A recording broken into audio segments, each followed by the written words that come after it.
Bienvenue donc dans ce nouveau webinaire pour le Belk et puis ouvert donc au reste du monde qui s'intitule « Comment travailler la compétence phonétique en classe de FLE avec nos apprenants ». Alors, je m'appelle Stéphane Bugnet, je suis délégué pédagogique chez Clé International pour le Mexique et donc je serai avec vous ce matin pour moi, cet après-midi peut-être pour d'autres en fonction de là où vous vous trouvez, pour parler de phonétique. Alors, on va commencer tout de suite par une petite vidéo amusante pour rentrer dans le vif du sujet et pour introduire un petit peu ce thème. Alors, c'est parti. On va voir donc dans le plan de ce matin, on va faire dans une première partie un petit tour d'horizon de la phonétique. On rappellera de grands principes de phonétique dans l'enseignement de cette discipline. On verra aussi quelles sont les méthodes de correction qui existent. On fera peut-être un point également sur les différentes phases d'enseignement de la phonétique qui sont importantes à respecter. On verra évidemment ce qui vous intéresse des pistes de correction phonétique. Et finalement, moi c'est quelque chose qui m'intéresse beaucoup, c'est comment on va pouvoir jouer et travailler la phonétique à travers le jeu, à travers des activités un peu plus ludiques. Donc voilà pour le plan de ce webinaire. Alors on commence tout de suite par la petite vidéo.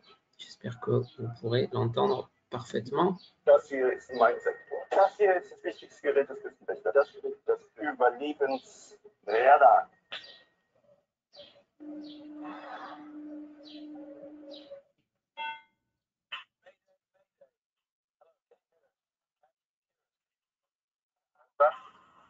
We are sinking. We are sinking. Hello? This is the German Coast Guard. What are you thinking about? Alors, c'était évidemment un petit problème pour notre garde-côte de compréhension. Donc, excusez-moi, c'était en anglais, mais je pense que tout le monde a pu comprendre une erreur de compréhension qui a été sûrement fatale à notre bateau.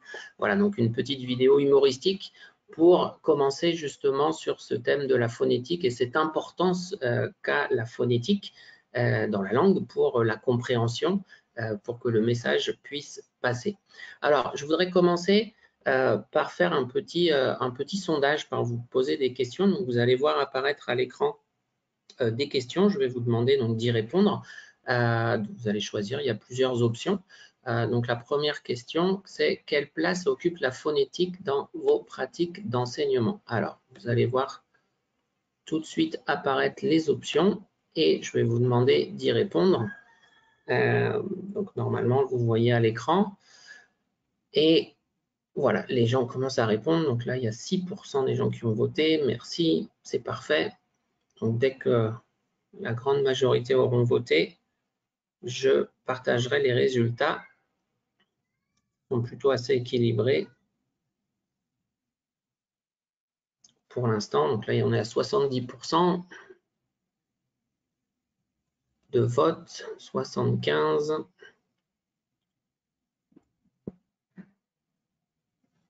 J'attends encore quelques secondes pour les derniers si vous souhaitez voter. Ok, encore quelques secondes, on est à 80%.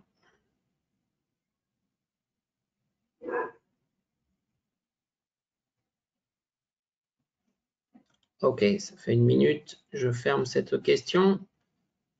Donc, je vais partager les résultats, vous devriez les voir à l'écran.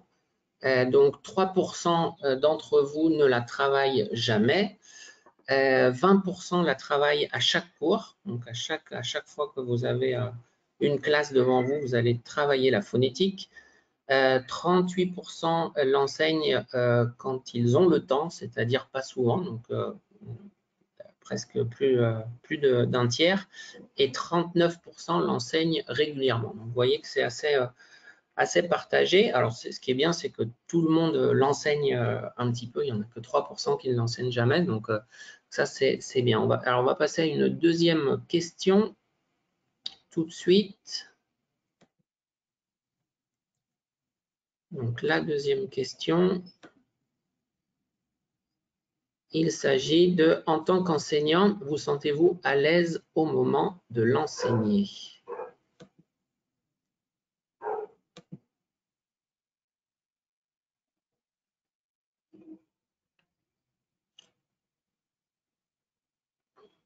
Là, il y a deux options, ça va plus vite.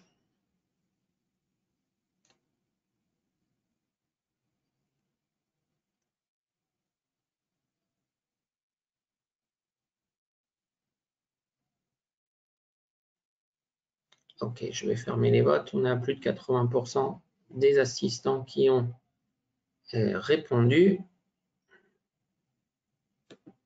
Et je partage les résultats. Et oui, complètement, vous êtes 40%, vous vous sentez très à l'aise pour enseigner la phonétique, 10% où vous n'êtes pas du tout à l'aise et 51% non, pas totalement. Donc ça nous fait voilà, 60% qui ont on va dire une appréhension au moment d'enseigner la phonétique et 40% qui se sentent tout à fait à l'aise. Très bien. Alors, on va passer à une dernière question. Alors là, ça sera plus sous forme de sondage, mais je vais vous demander de vous rendre sur Answer Garden. Alors, attendez. Voilà. Donc, vous avez le QR code à l'écran où vous avez le lien directement. Mes collègues qui sont dans le chat, Marjolaine et Constanza, peuvent aussi vous partager le lien. Et vous avez donc la possibilité de répondre par un mot ou par plusieurs mots. Vous avez le droit jusqu'à 40 caractères. Et l'idée, ça serait de répondre à pourquoi la phonétique crée une appréhension tant chez l'apprenant que chez l'enseignant. Pourquoi on a un petit peu une crainte parfois, que ce soit chez nos élèves ou chez nous, les profs, au moment de l'enseigner la phonétique. Alors moi, je vais me rendre aussi sur Answer Garden pour commencer à voir vos réponses.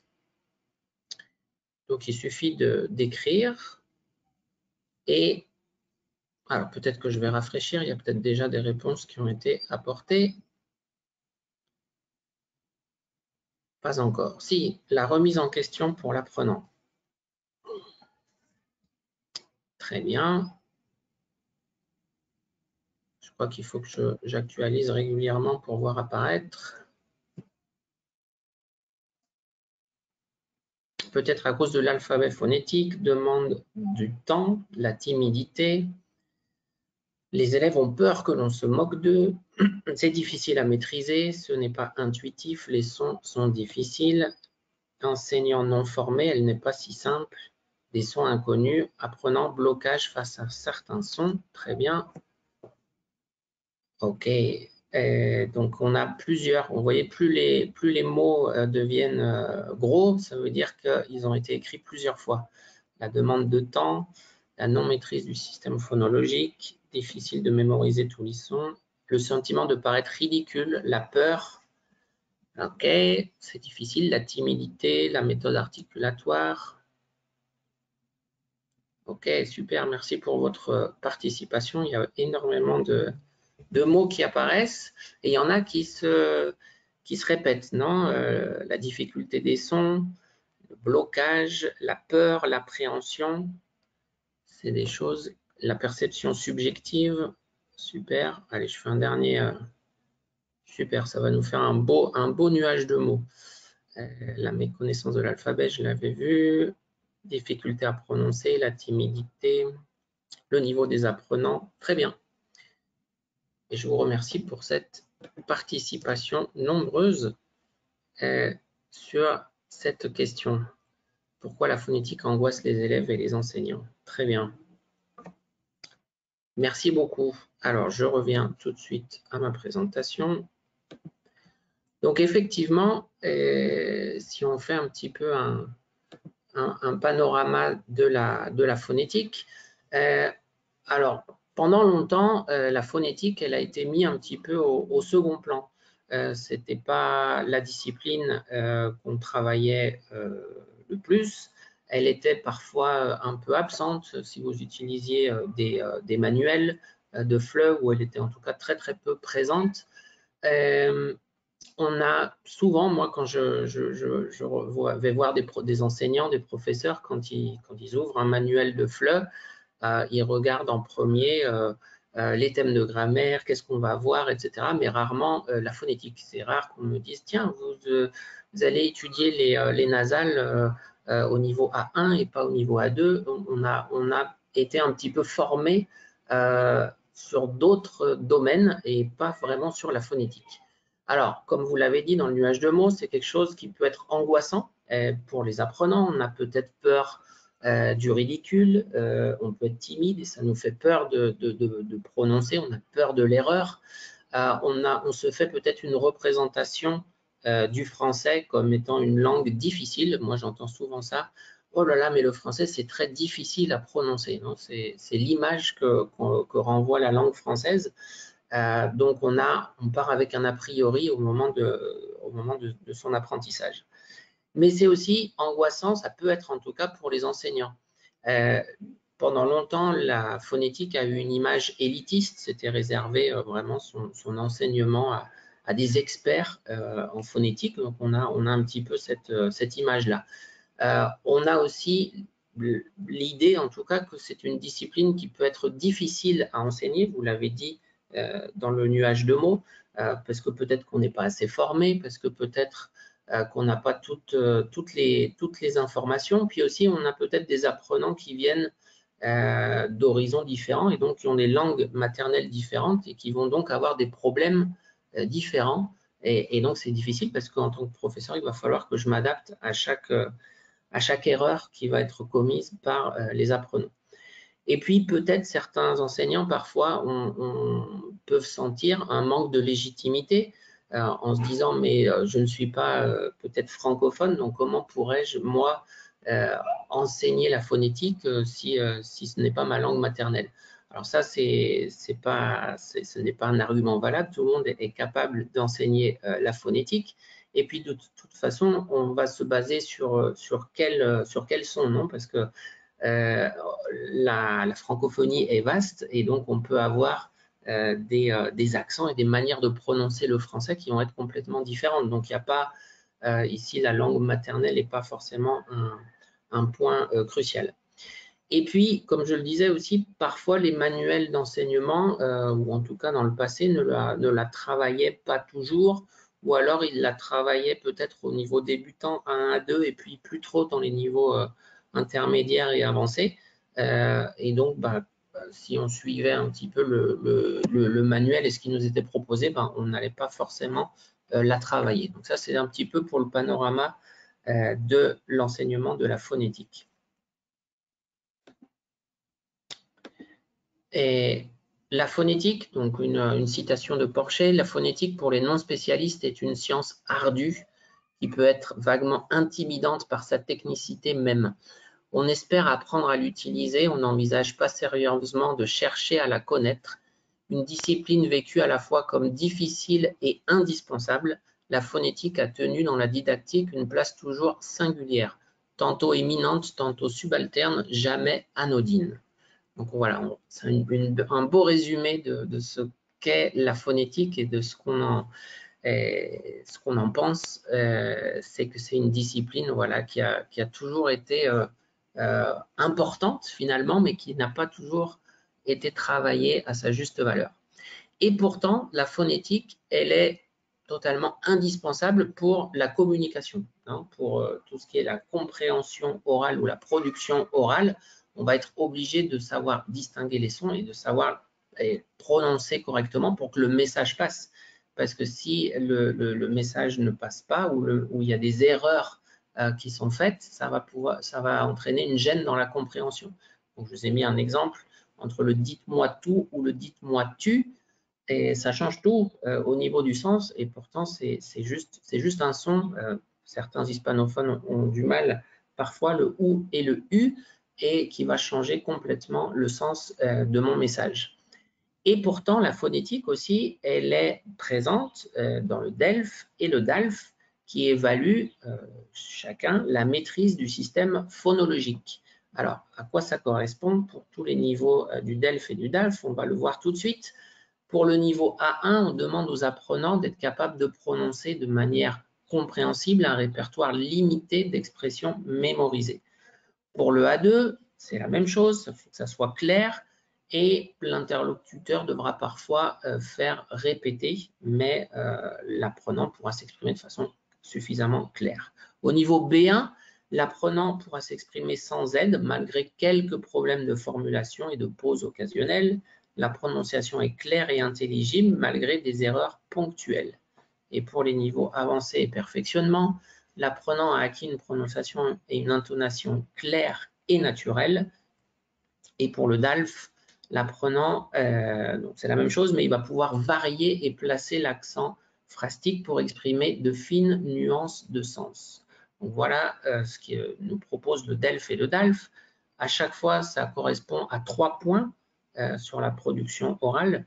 La compétence phonologique. Donc, c'est quelque chose quand même qui est important parce qu'elle est présente aussi dans les certifications de français. Donc, la compétence phonologique, si on fait un petit résumé, on pourrait dire que finalement, le locuteur natif qui était idéalisé, ce n'est plus le modèle à atteindre. Non, on l'a pu voir avec les descripteurs du DELF. L'idée, ce n'est pas d'avoir une prononciation parfaite comme un natif, mais c'est de pouvoir que le message passe et qu'il soit compréhensible. Donc, un accent qui n'affecte pas le message, il est totalement accepté. Non, il faut aussi donner confiance à nos apprenants qui parfois veulent être dans la perfection et ils vont avoir peut-être peur de prendre la parole ou de parler en disant « oui, mais j'ai un accent très fort ». Et tout le monde a des accents. Des gens qui habitent dans le sud de la France, qui habitent à Lyon, comme chez moi, qui habitent dans le nord, ils vont avoir des accents, qui habitent dans d'autres pays de la francophonie, à Genève, à Montréal, à Bamako. On va avoir des accents, mais ça ne va pas affecter forcément le message, et donc c'est tout à fait acceptable. Et l'intelligibilité est vue finalement comme un effort que doit déployer l'interlocuteur pour décoder le message du locuteur. Non, il y a aussi l'interlocuteur qui doit aussi faire un effort de son côté pour comprendre le message.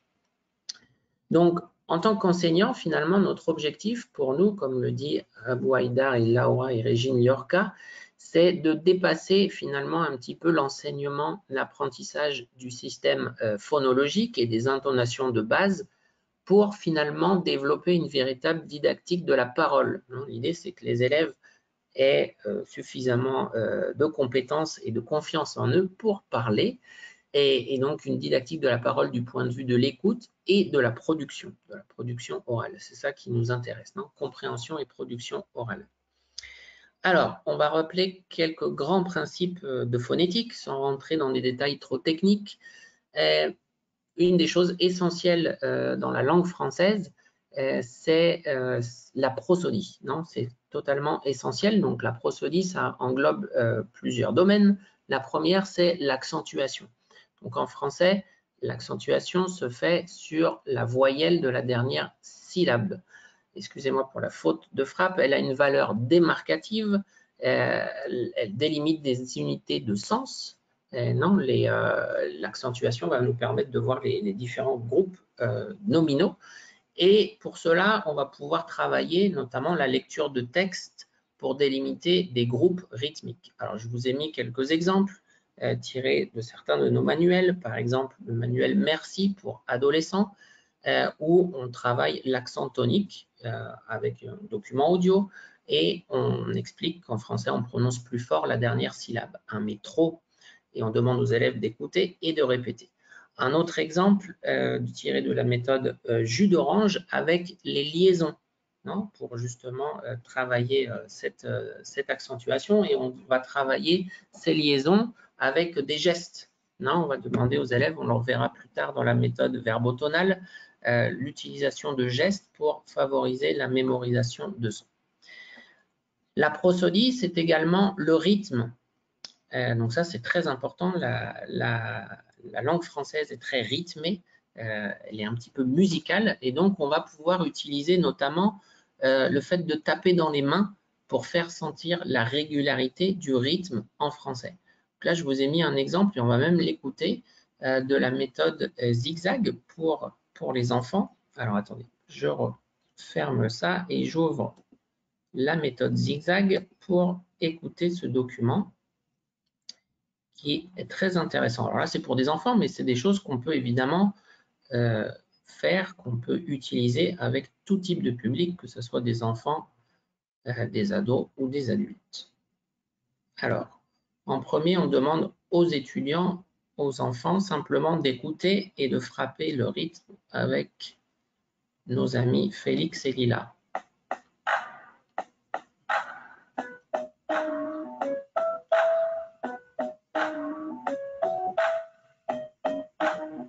Voilà, on a compris le rythme.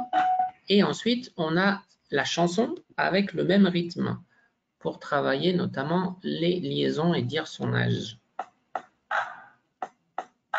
J'ai 1 an, j'ai 2 ans, j'ai 3 ans, j'ai 4 ans, j'ai 5 ans, j'ai 6 ans, j'ai 7 ans, j'ai 8 ans, j'ai 9 ans, j'ai 10 ans, je suis grand. Voilà, donc ça va vraiment aider les apprenants à garder le rythme et à favoriser la prononciation. Donc ça, c'est quelque chose de très important. Donc, vous pouvez taper dans les mains pour aider les apprenants à garder le rythme et à prononcer en suivant cette musique finalement. Vous pouvez aussi utiliser des logatomes nanana, nanana, quand des apprenants peut-être vont mettre trop de syllabes dans une phrase. Je pense par exemple au j'ai, J apostrophe AI, que beaucoup d'apprenants vont prononcer je ai. En montrant le nombre de syllabes, on va pouvoir corriger ce type d'erreur qui est assez courante. Ça, c'est aussi important. Et la prosodie, elle va aussi permettre de travailler, on doit en tout cas travailler l'intonation. Dans l'intonation en français, elle va avoir une fonction déclarative, une fonction interrogative, une fonction impérative, une fonction expressive en général. Donc en fonction de comment je marque mon intonation, je vais complètement changer le message de ma phrase. Donc ça, on peut le voir aussi dès les niveaux débutants, par exemple dans le manuel GEM 1 pour adolescents, où on voit notamment la différence entre une phrase simple et une interrogation qui nous est proposée. Et ensuite, on a diverses activités de compréhension pour trouver si la voix monte, et donc si c'est une question, si la voix reste stable et qui est donc une affirmation. Donc ça, c'est dès les niveaux débutants. Et puis après, d'autres exemples tirés donc d'un niveau fin de niveau A2 de la méthode Merci, donc Merci niveau 4, où là, on va travailler plutôt l'exclamation. Donc on explique comment se marque l'exclamation. Elle exprime un sentiment, une émotion, elle finit par un point d'exclamation. Elle peut commencer souvent par des mots comme quel. Et on demande aux élèves de lever la main quand ils vont entendre une phrase exclamative et ensuite même d'inventer, eux, une phrase exclamative. Dans le même manuel, on va avoir une activité pour l'expression de l'opinion. Et donc, quelle intonation je vais utiliser pour exprimer l'opinion. Donc ça, c'est aussi très, très important à travailler. Donc, le rythme, l'intonation et l'accentuation, donc tout ce qui correspond à la prosodie en français. D'autres principes généraux, alors c'est de travailler évidemment la phonétique dès le niveau 1 et jusqu'au niveau les plus avancés. Ne pas s'arrêter ou de dire ah, je vais travailler seulement au début de l'apprentissage et puis après mes élèves ont une assez bonne prononciation. On se rend compte parfois que certains élèves arrivent à des niveaux avancés, B2, ils présentent des examens, des certifications et ils ont des lacunes assez importantes en termes de phonétique qui vont être évidemment sanctionnées. Et c'est dommage parce que si si on la travaillait dès le début de l'apprentissage, on pourrait obtenir de bien meilleurs résultats. Et forcément, quand on prend de mauvaises habitudes, après, c'est très difficile de les enlever. On va souvent les garder, ces mauvaises habitudes. Et c'est important aussi d'avoir une sensibilisation au rapport écrit-oral, phonographie, dès le niveau A1. Ça, c'est quelque chose aussi qui est important, que les élèves entendent le son, mais sachent aussi comment il s'écrit. On sait que le français ne s'écrit pas comme il se prononce, donc c'est important de travailler ça. Donc là, je vous ai mis des exemples tirés de #laclasse pour des adolescents du lycée, où on va voir la graphie du son en et la graphie du son un, avec notamment un schéma articulatoire, on y reviendra par la suite, et une petite mise en garde avec la terminaison de la troisième personne du pluriel ENT qui ne se prononce jamais. Ça, c'est important de travailler ce genre de choses au niveau écrit oral dès le niveau débutant.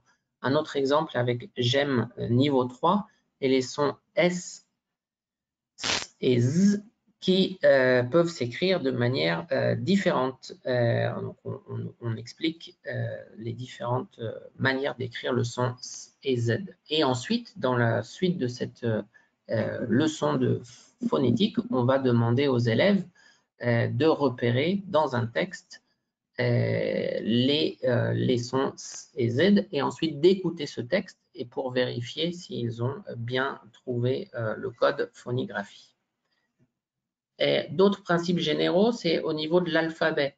On le travaille souvent dans les premières leçons, donc il faut apprendre évidemment à l'épeler. On a beaucoup de jeux pour le faire, on peut le faire à travers des chansons, on peut le faire à travers le jeu du pendu, etc. Et c'est important aussi d'apprendre à dire les sigles. Donc là, je vous mets un exemple notamment d'un niveau plus avancé pour adultes, B1 de Odyssée, où on parle de sigles en français, donc la SNCF, la SNCB, la CCF, l'ONCF, etc. On peut atterrir à CDG, tout ce type de sigles qui sont importants dans la vie courante, et là qu'on va travailler dans un niveau B1. Ensuite, on va demander aux apprenants de chercher d'autres sigles en français. Donc ça, c'est aussi important à travailler. Et puis, il est important aussi de faire découvrir comment s'écrit chaque voyelle et chaque consonne en repérant dans un texte les différents graphèmes. Donc là, on le voit notamment avec la classe B1, où on va là aussi, à partir d'un texte, travailler la nasale en et voir comment s'écrit le son en à travers un texte. Donc les élèves vont devoir repérer les différents graphèmes. Ça, c'est des choses à faire régulièrement.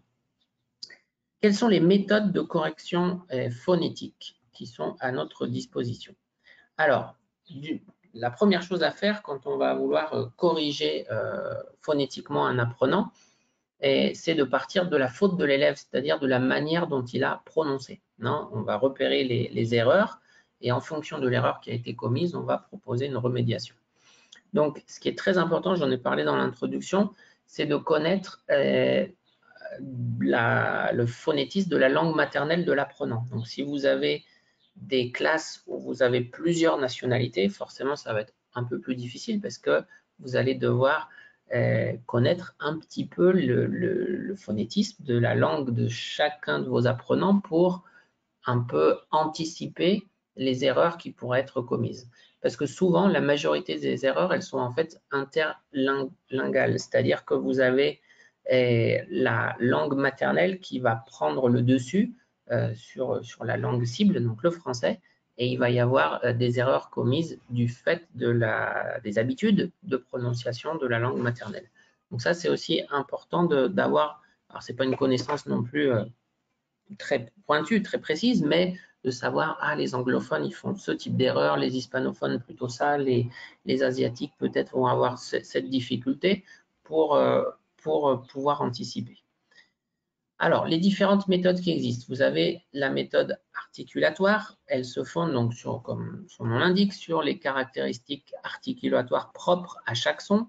Donc, on peut l'utiliser notamment lorsque les mouvements sont contrôlés par le locuteur, comme par exemple la position des lèvres. Donc, souvent, on va montrer des schémas de comment, ça peut être des coupes sur le côté, donc on voit la position des lèvres, des dents, de la bouche, etc., pour expliquer comment est produit le son.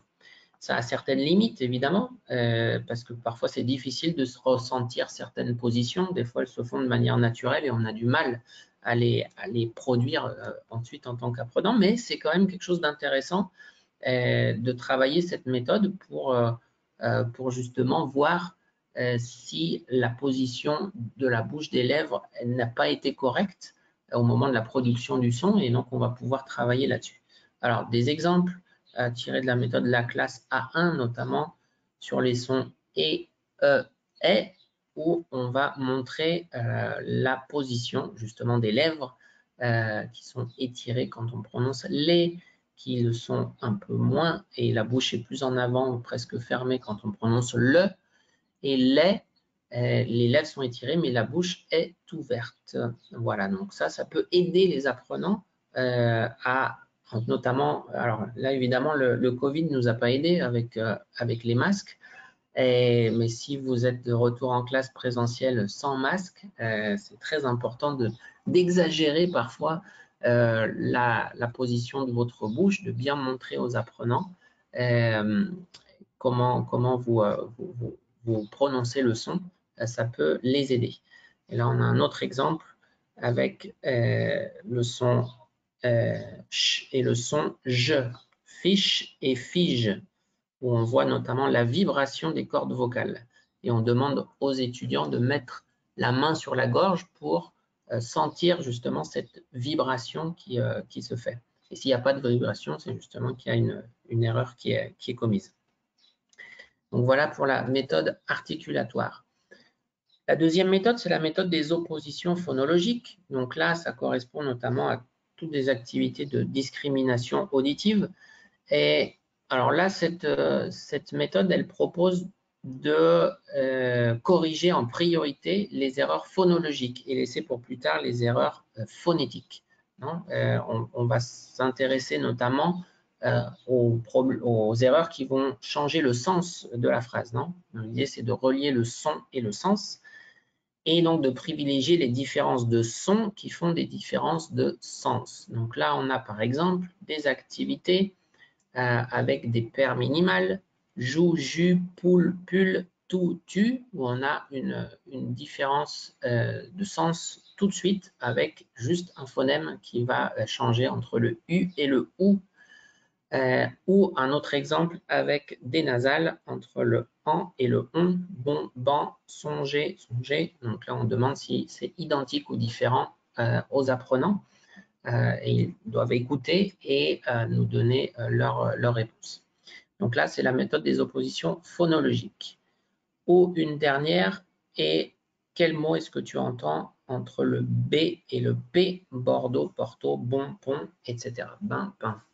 Donc ça fait partie des activités donc, de discrimination auditive, et l'enseignant va surtout corriger quand il va y avoir justement une erreur qui va changer le sens du message, le sens de la phrase.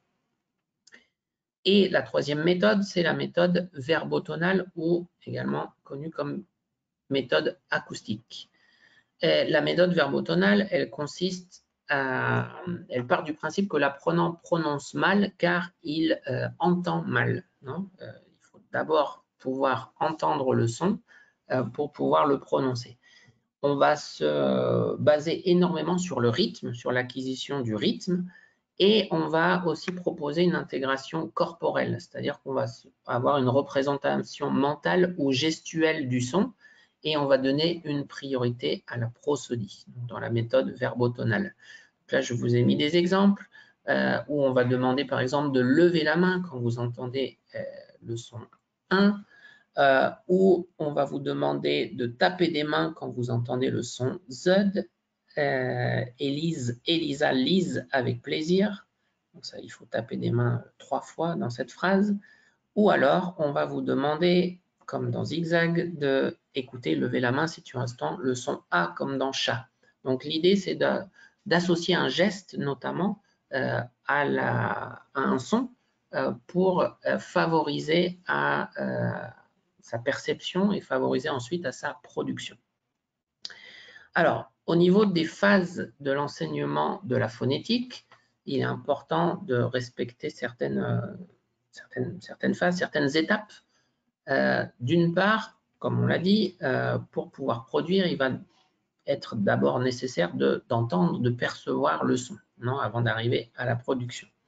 Alors, la première étape qui pourrait être proposée, c'est une étape de sensibilisation, de chercher justement des mots qui sont porteurs du son que l'on va vouloir étudier. Et pour cela, on pourrait tout à fait écouter un document ou lire un texte avec le son cible. Donc là, je vous ai mis un exemple où on a un petit texte et on demande aux apprenants de repérer les mots avec les sons B et P, puis ensuite d'écouter et de vérifier. Donc c'est une première activité de sensibilisation pour essayer de voir justement la différence qu'il peut y avoir entre le son B et le son P. Un deuxième exemple avec les voyelles I, OU et U avec un texte et on doit relever les mots avec ces sons-là. Ça pourrait être l'étape de sensibilisation. Ensuite, on va avoir l'étape de discrimination auditive qui va être le moyen le plus courant qui est utilisé notamment en phonétique et dans les manuels qui est très présent. Et ça va permettre de détecter justement les oppositions de sons qui sont mal entendus. On va travailler les sons qui sont proches et les erreurs qui pourraient être commises. L'idée aussi, c'est de travailler donc, au niveau de l'écoute, les consonnes qui sont difficiles dans les trois positions, initiale, intervocalique et finale, c'est-à-dire en début de mot, à la moitié ou à la fin du mot. Donc ça, c'est important aussi parce que certains étudiants avec leur langue maternelle vont peut-être avoir plus de mal à entendre et ensuite à prononcer en fonction de la position du son dans le mot. Des exemples de discrimination, donc par exemple, demander sur les sons B et V si les sons sont identiques ou différents, entre bâche et vache, entre vin et bain, entre base et vase, voter, voter, blanc, blanc. Alors évidemment, là, vous voyez, vous, le texte, mais les élèves, les apprenants, eux, ont juste l'audio, et on se base simplement sur la partie auditive. Et ça peut être aussi un exercice pour savoir si le son, donc là le son V par exemple de vache, on va l'entendre dans le premier mot ou dans le deuxième mot. Boulon, vouloir, voleuse, brasseur. Donc là vous voyez que le B et le V sont en position initiale et dans la troisième activité, avide, habide, le son est en position intervocalique. Donc c'est important aussi de changer pour être sûr qu'ils entendent dans les trois positions. Ça, c'est aussi intéressant à travailler, cette partie de discrimination, d'écouter et savoir si le son cible est entendu dans le premier, le deuxième ou éventuellement le troisième mot. Et ensuite, un exercice encore un petit peu plus dur, évidemment, on va essayer de monter en difficulté dans l'activité, ça va être de compter combien de fois on entend le son. Le son cible, donc là, dans l'occurrence, le son B, et d'écouter pour voir combien de fois on va l'entendre. Donc, on met trois exemples. La robe de Béatrice est verte et bleue, elle lui va très bien. Alors évidemment, on va mélanger les sons V et B pour donner un petit peu de difficulté à l'activité. Et ça peut être aussi fait sous forme de jeu, avec des équipes, par exemple, pour donner un petit peu de compétition et un petit peu d'intérêt à l'activité, de faire ça de cette manière et voilà, de compter combien de fois je l'ai entendu, et puis ensuite de donner, d'écrire la phrase au tableau et vérifier avec nos apprenants si ils avaient raison. Et voilà pour ces activités de discrimination auditive, des exemples qui peuvent vous être apportés. Alors, au niveau de l'intégration corporelle, donc ça, c'est peut-être la troisième étape de nos phases d'enseignement de la phonétique, c'est de faire intervenir donc une gestuelle pour faciliter l'assimilation de sons nouveaux. On va associer un son avec un geste. Donc ça, on est sur la méthode verbotonale. Et lorsque le code est bien assimilé, on n'aura plus, nous en tant qu'enseignants, qu'à faire un geste pour que l'apprenant se corrige. Je vous ai mis des exemples des manuels de jus d'orange et macaron, où on va demander aux élèves de faire un geste, donc lever la main pour le son E, écarter les bras pour le son V comme dans vendredi, et le son M, se recroqueviller avec les bras croisés et les épaules en avant pour le son M comme dans maman. Un autre exemple avec les sons en et on, où on va leur demander donc de faire un geste, d'ouvrir la bouche avec le son on, et le son en, de lever les deux mains de cette manière-là. Donc ça, c'est intéressant parce qu'ensuite, les élèves vont associer donc le son avec un geste, et vous, en tant qu'enseignant, vous aurez plus, s'il y a une erreur qui est commise, de faire le geste pour que l'élève se rende compte qu'il a commis une erreur de prononciation peut-être, et donc il va lui-même se corriger. Donc ça, c'est assez intéressant à pratiquer cette technique. Et une fois qu'on a vu tout ça, eh ben, on va pouvoir passer à la production de son. Et on va proposer des exercices spécifiques avec, en faisant varier la position du son cible, toujours, initial, intervocalique et final. Donc là, on va demander par exemple de répéter ces mots avec les sons OU et U, pour pur, la roue, la rue, nous, nu, etc. Donc avec des paires minimales. Et là encore, je fais varier amour, le mur, moule, mule. Donc le son n'est pas forcément au même endroit. Il a vu, il avoue. Non? Au niveau de la production, on va proposer des exercices donc, qui vont mettre en évidence des oppositions de sons, donc des paires minimales, et des exercices évidemment où les sons opposés se jouxtent, où ils sont les uns à côté des autres.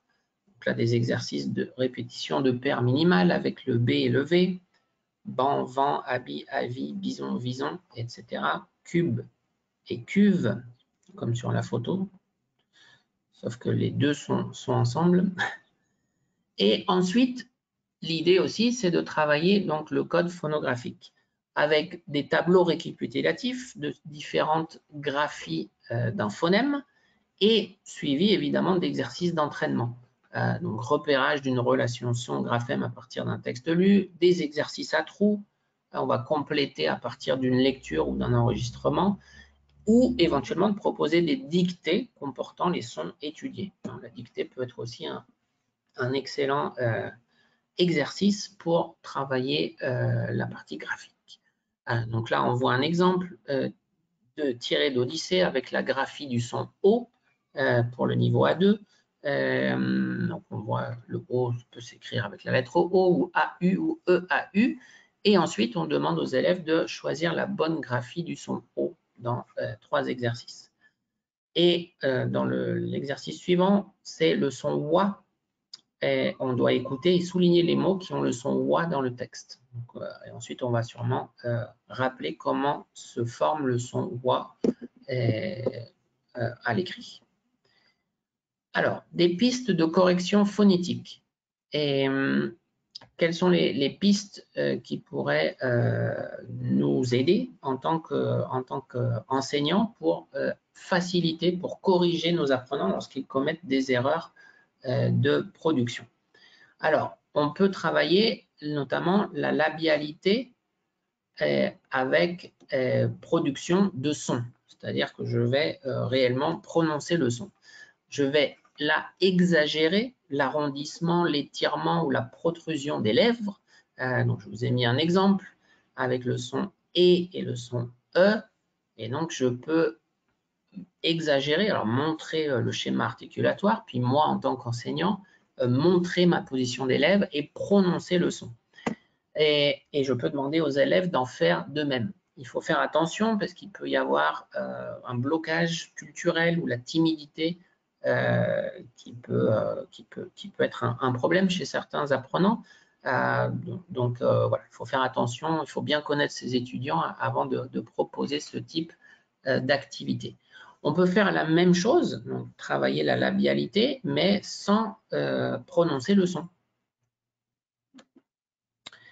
Et la labialité, donc sans production de son, on va peut-être prononcer la phrase ou le mot sans émettre aucun son, mais seulement avec le mouvement des lèvres.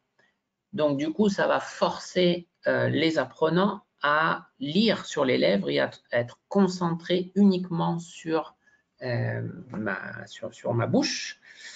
Donc par exemple, toujours avec le B et le V, je peux prononcer, enfin pas prononcer, mimer finalement que je prononce je bois et je vois, et les élèves ils doivent deviner ce que je prononce sans émettre de son.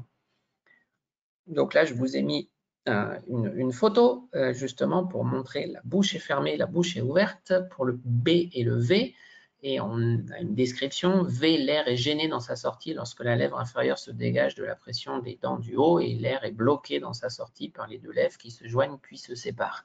Donc ça peut être très très intéressant justement pour que les élèves comprennent sur des sons où justement il y a vraiment la position de la bouche est vraiment importante et on voit vraiment une différence marquée, d'utiliser cette technique. Et ensuite on peut même le faire sous forme de jeu où les apprenants vont mimer à leur tour, qu'ils vont prononcer des mots, le son ne sort pas, mais juste avec la position de la bouche. Comme ça, ils vont aussi intégrer en exagérant la bonne position de la bouche et des lèvres pour la production du son. On peut aussi passer par une prononciation déformée. S'il y a une erreur qui est commise, on va prononcer un son déformé à l'opposé du son sur lequel l'apprenant se trompe. Exemple, si le V est mal prononcé et est perçu comme un B, il va falloir remédier à ça et il faut réduire la tension. Et pour cela, il faut passer peut-être par un son qui est le son F, qui va être un son intermédiaire. Non, le V et le F sont assez similaires et donc on peut passer par ce son-là pour arriver finalement à la prononciation du son V comme il était souhaité. Ou un autre exemple, si l'apprenant va prononcer OU au lieu de U, eh ben, il va falloir faire prononcer un U qui va être plus proche d'un I, non? On va passer par le I pour aider justement à la prononciation correcte du son U. Ou on peut aussi passer par des mots qui contiennent I à des mots similaires contenant U en ne bougeant que les lèvres. Par exemple, on peut faire si U. Non, ça va être beaucoup plus simple pour un élève d'arriver à prononcer le U de cette manière-là, ou de la même manière avec li-u. Et on va simplement bouger nos lèvres et changer de son en passant par le I, et ça va vraiment faciliter l'acquisition du son U. On peut également travailler sur la durée. Et on peut exagérer la durée d'un son pour mieux le faire entendre. Non, rester plusieurs secondes sur un son pour le faire entendre. Donc, pour cela, on peut proposer à des élèves des mots ou un texte en demandant aux apprenants de lire, mais en hésitant. Hein, parce que quand on hésite en français, on a tendance à exagérer la durée d'un son, à utiliser par exemple le son qu'est-ce que je voulais dire déjà, donc en utilisant cette technique, on va augmenter la durée et ça va nous permettre de mieux prononcer le son. On peut travailler évidemment la tension, le relâchement corporel pour bien prononcer. Et, par exemple, le R, le RE, qui est la consonne la plus relâchée du français, on peut proposer aux élèves justement de décontracter tout le corps, les épaules, les bras, et pour faciliter la prononciation du son R. Non, c'est beaucoup plus simple en étant décontracté qu'en étant tendu et avec les bras en l'air. Donc, en connaissant aussi la tension dans les consonnes et le relâchement, ça va nous permettre de proposer des positions corporelles qui vont faciliter à leur production. On peut bien sûr travailler l'intonation. C'est très très important. Si un son, par exemple, est entendu trop aigu, il va falloir le corriger en faisant prononcer avec une intonation descendante, pour faciliter justement à ce qu'il soit plus grave. Si l'élève va prononcer I au lieu de U, et ben, par exemple, je vais lui proposer une intonation descendante. Et si un son il est entendu trop grave, il va falloir faire le contraire, il va falloir corriger en faisant prononcer avec une intonation montante, en montant la tête, en montant aussi l'intonation, en levant les bras peut-être. Si l'élève prononce OU au lieu de U, ça va l'aider à baisser le son qui est trop grave. Donc l'intonation, c'est quelque chose sur lequel vous pouvez jouer pour corriger les erreurs de phonétique. L'entourage vocalique ou consonantique, en fonction d'une erreur commise, on va pouvoir changer de voyelle ou de consonne pour rendre le son plus aigu ou plus grave. Donc, les consonnes qui sont graves en français, c'est le B, le R, le M, le V, le P, le W. Et les consonnes aiguës, c'est le S, Z, T, D. Si l'élève prononce « il a bu », on va lui... Il a bu, pardon. Il aurait dû prononcer « il a bu » et il a prononcé « il a bu ».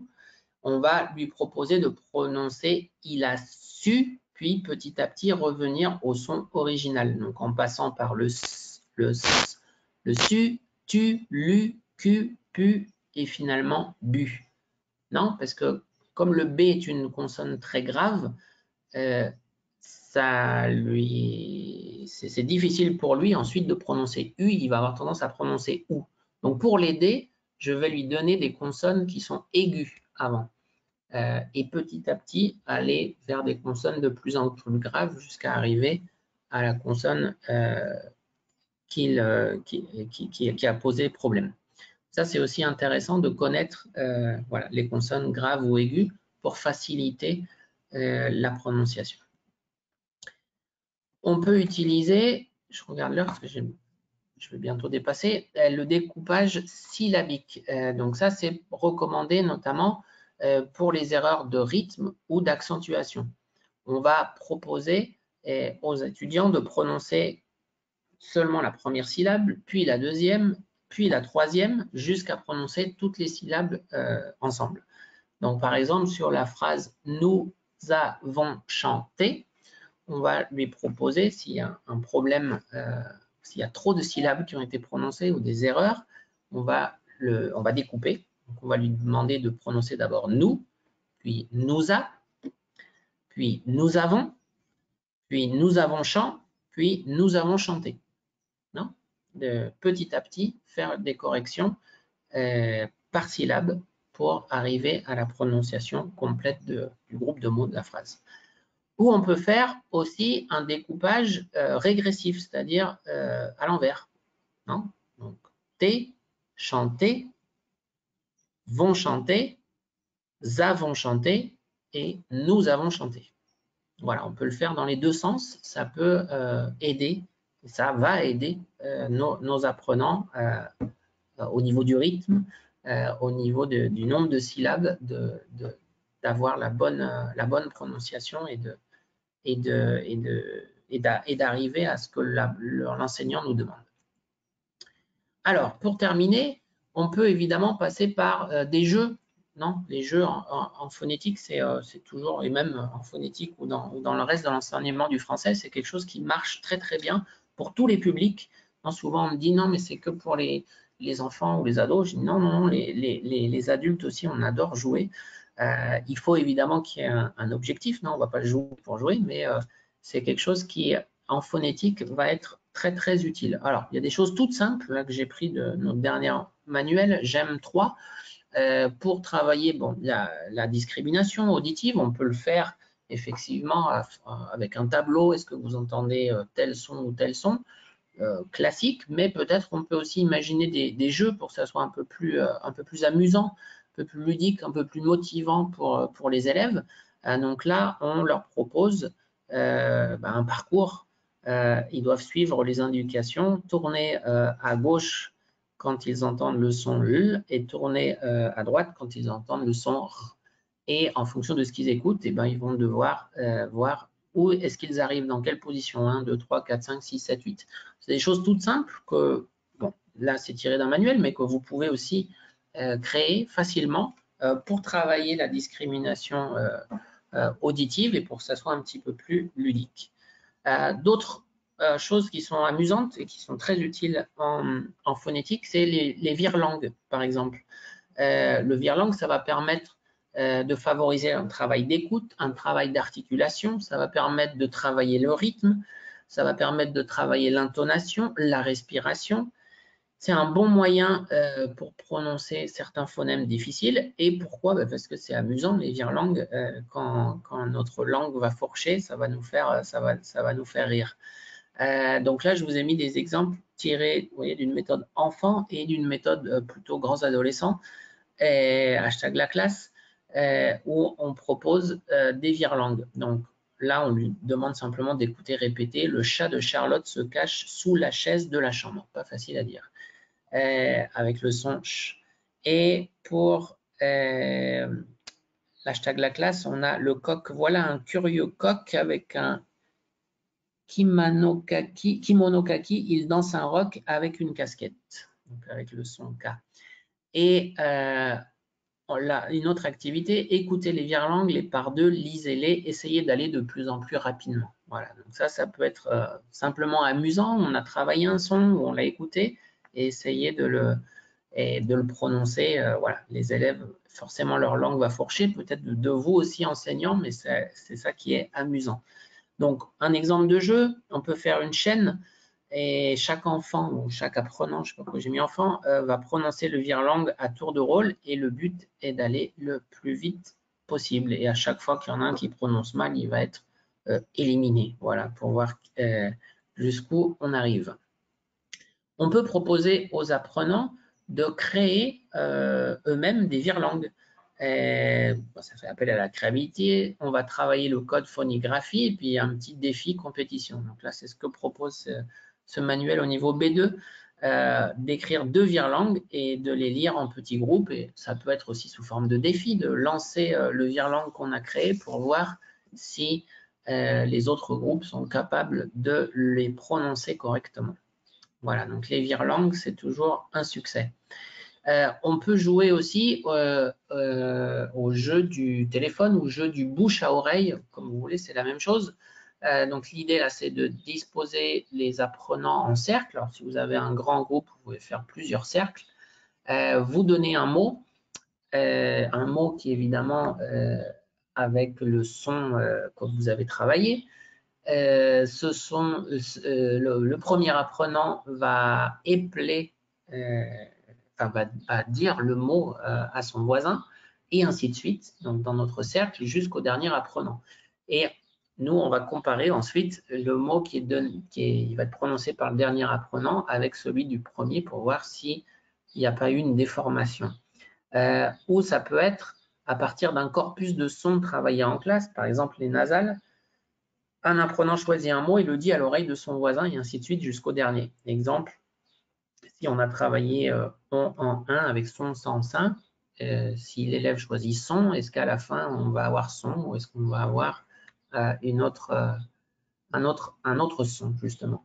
Et donc ça peut être fait sous forme de mots, mais ça peut être fait aussi sous forme de phrases, pour peut-être des niveaux un peu plus avancés. Et donc la première personne, pareil, lit la phrase maximum 2 fois, puis la répète à l'oreille de son voisin. Donc il découvre la phrase, le premier étudiant, il la lit, puis il essaye de la mémoriser et il la donne, il la répète à l'oreille de son voisin. Et ensuite, on compare avec la phrase de départ. Donc, on peut mettre des phrases difficiles pour s'amuser. Par exemple, Lulu a perdu sa boussole dans le bus, elle ne sait plus où est le sud. Ou ce matin, 20 grands lions ont rendez-vous avec 20 éléphants blancs. Voilà, donc ça fait appel à la mémoire et puis évidemment, on va travailler des sons difficiles grâce à ce jeu. Un autre jeu très connu, le jeu du baccalauréat. Donc là, on peut proposer, on peut faire 2 équipes dans notre salle de classe, 2 équipes d'apprenants. On choisit les rubriques, alors on peut les choisir avec eux. Hein. On choisit dans nos colonnes qu'est-ce qu'on veut. Alors là, j'ai mis un exemple avec pays, ville, fruits, fleurs, prénoms, masculin, féminin, célébrité, etc. Et puis l'enseignant va désigner une lettre ou un son. Et chaque équipe ensuite va remplir ses colonnes. La première qui a fini peut proposer ses réponses et si les 2 équipes ont trouvé le même mot pour une rubrique, pour une colonne, le point ne sera pas attribué. Voilà. Ça peut être un autre jeu intéressant avec nos apprenants. Un autre exemple, c'est le jeu des sons. Donc là, on constitue des groupes, à nouveau, d'apprenants. Et pendant un temps déterminé, chaque groupe doit écrire le plus de mots possible avec le son qu'on a donné. Et chaque groupe va lire sa liste de mots et c'est le groupe qui a trouvé le plus de mots qui gagne. Donc là, j'ai pris des exemples de hashtag la classe où on propose aux élèves en 1 minute de trouver le plus de mots qui commencent par le son F, puis le plus de mots qui commencent par le son V. Alors, il propose là de mettre les mots en commun, mais on peut le faire voilà, sous forme de jeu et sous forme de compétition. Donc, la même chose avec ch et j, et avec en et un, et avec en et un, an. Voilà. Donc ça, c'est voilà, des jeux qui peuvent être utilisés dans vos classes. Et j'ai presque fini, parce que ça fait déjà 1 heure. Et la dernière, peut-être pour des niveaux un peu plus avancés, est le cadavre exquis. Donc, il faut constituer des groupes d'au moins 5 étudiants. Bon, non, de 5 étudiants, c'est bien. Vous choisissez un son, vous les enseignants, et un apprenant de chaque groupe écrit un nom avec le son, un nom groupe nominal. Et il va plier la feuille et il va la passer à son voisin qui, lui, va écrire un adjectif et le suivant va écrire un verbe, l'apprenant suivant un complément de lieu et finalement un complément d'objet. À chaque fois, évidemment, il faut plier la feuille pour qu'on ne voit pas ce qui est écrit et à la fin, chaque groupe va lire sa production. Ça peut être pour des niveaux plus avancés, mais ça peut être assez intéressant de recherche de sons, de verbes, de compléments, etc. avec le son cible. Voilà. Et puis sinon, évidemment, l'utilisation de la chanson est pour moi un moyen extrêmement efficace pour travailler la phonétique, pour travailler le rythme, pour travailler les liaisons, etc. On peut travailler plein d'autres choses avec la chanson, mais notamment la phonétique. Bon, on retient plus vite et plus longtemps avec et par la mélodie les rythmes et les rimes. Ça marche très très bien. On voit notamment les enfants comme ils arrivent à acquérir énormément de choses grâce aux chansons. Et donc la chanson va permettre à l'apprenant de réemployer ses acquisitions dans une situation de communication spontanée aussi. Non, ensuite, ils vont être capables, grâce à la chanson, de prononcer correctement et en rythme. Voilà, donc ça c'est aussi un moyen. Je vous ai mis 2 exemples. Donc dans la chanson de Pink Martini, Je ne veux pas travailler, où on a le son et E. Donc ça c'est intéressant. Et dans une chanson des numéros avec Zigzag et avec son personnage de Tilou. Voilà pour cela. Donc j'ai déjà un petit peu dépassé. Et je vous mets donc la bibliographie que j'ai utilisée pour ce webinaire et que je vous recommande. Et notamment donc, le livre de la prononciation du français dans le monde, du natif à l'apprenant, et la collection progressive, phonétique progressive du français pour les niveaux débutants, intermédiaires et avancés. Il y a beaucoup d'activités, d'exercices super intéressants si vous voulez des idées et vous cherchez des activités de phonétique, vous pouvez aller piocher dedans. Un livre plus ancien de clés de 92, À l'écoute des sons, de Pagnès et Delbar, qui est vraiment super. Et si vous le trouvez, il est vraiment intéressant. Et puis également une mine, la phonétique, audition, prononciation et correction de Abri et Veldeman de 2007, qui est là aussi hyper complet.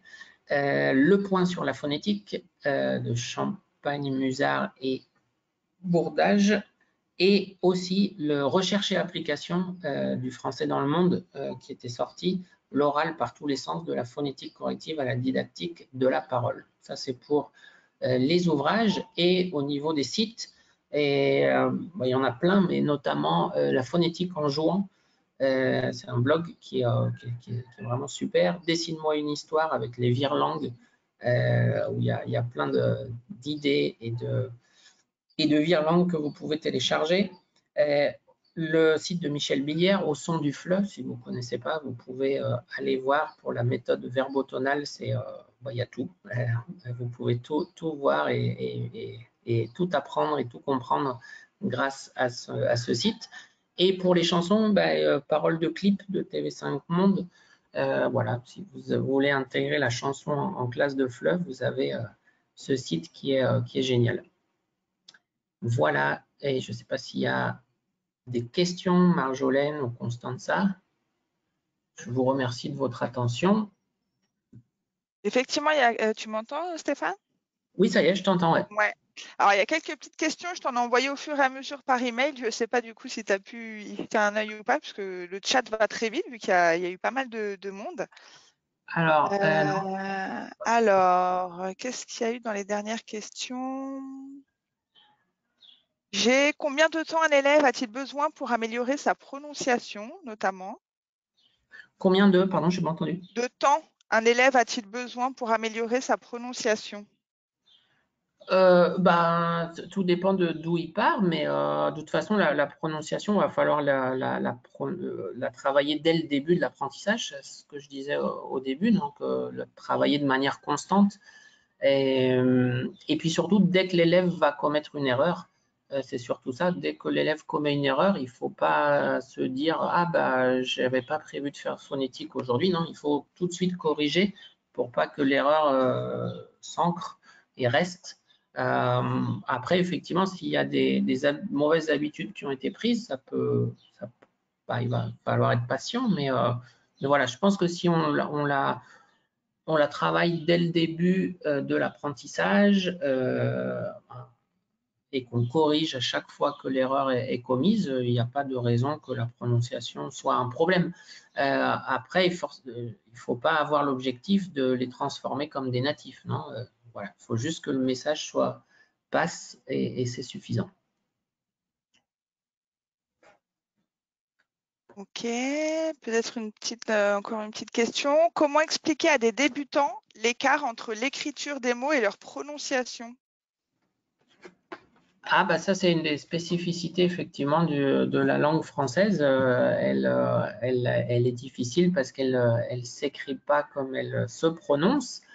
Il faut juste leur apprendre au début d'être capable de comprendre et d'identifier le son, et ensuite, tout de suite, comme je le disais aussi, dès le début de l'apprentissage, parler de la phonigraphie, pas attendre des niveaux avancés. Donc, quand on voit un son, tout de suite dire attention, ce son-là, il s'écrit en français de cette manière-là, et travailler la prononciation ensuite de ce son en lisant avec différents graphèmes. Voilà.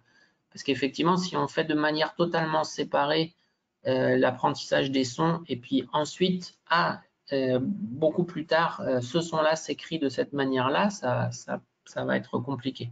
Non, il faut que ça aille de pair, la phonie et la graphie.